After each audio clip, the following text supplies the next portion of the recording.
So ayan guys, ah, gumawa ako ng bracket. Nakabili pala ako ng bracket sa Shopee para sa auxiliary lights ng Rider 150 carb. At saka nakikabit ko na yan, matibay na siya pagkakabit.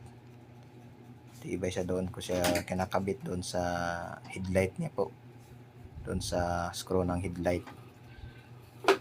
Yan. So ang ganda ng setup niya. Hindi siya nasasagi or hindi siya hindi siya tatama doon sa fairings niya.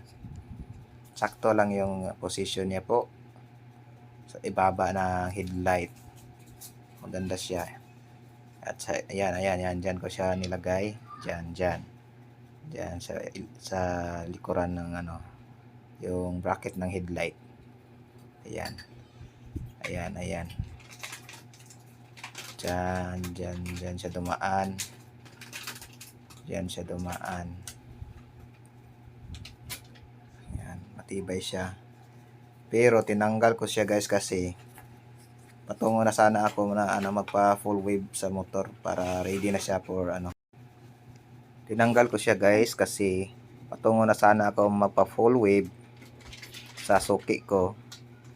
Kaso may naisip-isip ko na noon na before ako magpagawa ng auxiliary lights is magtatanong muna ako sa LTO para sigurado.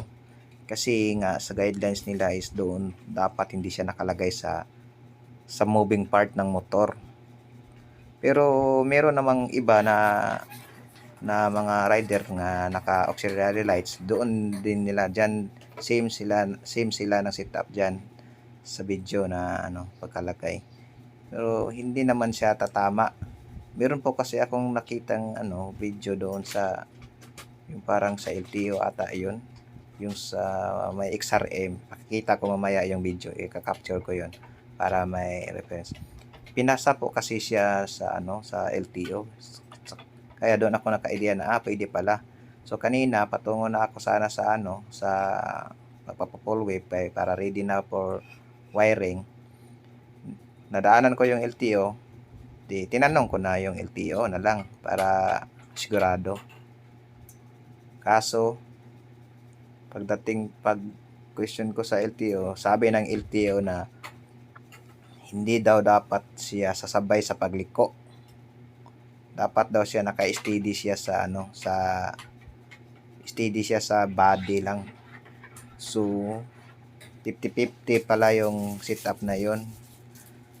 Iwan ko ba kung bakit marami ang naka-setup na ganun, hindi naman nahuhuli. So tanong ko sa mga naka-rider diyan, bawal ba talaga yung auxiliary lights niyo po na nasa baba ng headlight? Di ba kayo na checkpoint niyan? Comment na lang kayo sa section para sa detalye at saka idea naman. Salamat. Kita suga niya, tapunon niya eh. Actually ninyo, ang Davao, dili na kasi sila kapandako pero nakagayan, dili na po kayo.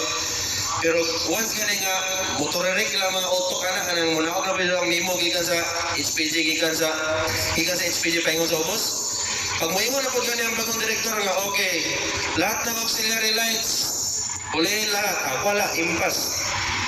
Si Dave yun Dave, magpaalam ka na sa mini driving light mo, Dave. Pero gani, ang sisa ni, uy, switch. Guba na? Guba na ni? Nagkala na ni? Sabihin natin nga. Butang-butang pa yung wala rin function. Di ba ito? Kani, okay na siya. Kay pilo sa handlebar. Niya layo sa vibration. Okay? Okay. Kani, pasar na siya? Pasar ba? Okay. Pero kung na dito nakita, pero nataot silang shop ba? Himala din kayo, parang nakabantay na sila. Kani, ang maging gion na batanan, kasi na ni engine kuhan ba? Wala yung LED diya lain. O kani. Okay ka po niya kay yung gigamit. Isa, duha. Duha ka mo gigamit nga auxiliary light. Okay ra ni siya. So ayan, 'di ba nakikita nyo na pasado yung XRM? Katulad lang din naman yun ng rider sumasabay din yun sa pagliko. Kaya nga doon ako nalilito sa nila, guidelines. Kasi moving parts nga. Saka may naka-specific naman doon na sa lang, shock absorber. So doon ako nakakuha ng idea, baka sa shock lang pala yung bawal kasi moving parts nga yung shock kasi once may dadaan ka ng lubak is nagpi-play yung shock nyo po. So ayun, pinasa yung XRM. So hindi talaga pareho yung yung pagkaintindi ng mga taga LTO siguro. At saka yun nga ang isang dahilan nga yung mga rider is nagdadalawang isip na lang na magpalagay kasi puweresyo na sa kanila pag mahuli.